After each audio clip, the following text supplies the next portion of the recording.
আসসালামু আলাইকুম, welcome to asthma kitchen. পাউরুটি আর ডিম দিয়ে বিকালের একটি স্পেশাল নাস্তা কিভাবে অল্প সময়ে খুবই সহজে তৈরি করা যায় সবই থাকবে আজকের ভিডিওতে। আমি এখানে কিছু পাউরুটি নিয়ে নিলাম আর পাউরুটিটি মাঝারি সাইজের নিলাম। আপনারা চাইলে বড় পাউরুটিও নিতে পারেন আপনাদের পছন্দ মতো।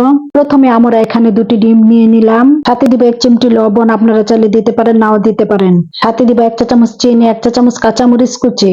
এখন আমরা ডিমগুলোকে ভালো করে ফেটিয়ে নিব। আপনারা চাইলে টমেটো বা ক্যাপসিকামও ব্যবহার করতে পারেন। এখন আমরা পাউরুটির মাঝের অংশটাকে কেটে নিব। এখন আমি দেখিয়ে দিচ্ছি পাউরুটির মাঝের অংশটাকে কিভাবে কেটে নিতে হবে।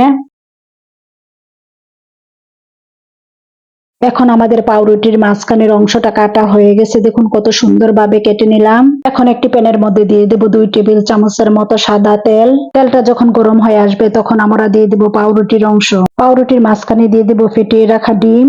এখন দিয়ে দেব চিজগুলোকে আমি টুকরো করে দিলাম, যেহেতু পাউরুটির অংশটা মাঝারি। এইভাবে আমি সবটুকু চিজ দিয়ে দিলাম আর মাঝখানে পাউরুটির অংশটাও দিয়ে দিলাম। 15 থেকে 20 সেকেন্ড পরে আমি এটাকে উল্টে দিলাম। সাথে দিয়ে দিলাম 2 টেবিল চামচ তেল, আপনারা চাইলে ঘিও ব্যবহার করতে পারেন। দেখুন কত সুন্দর ভাজা হয়ে গেছে। এইভাবে আমি বাকি পাউরুটি গুলো দিয়েও স্যান্ডউইচ তৈরি করে নিব।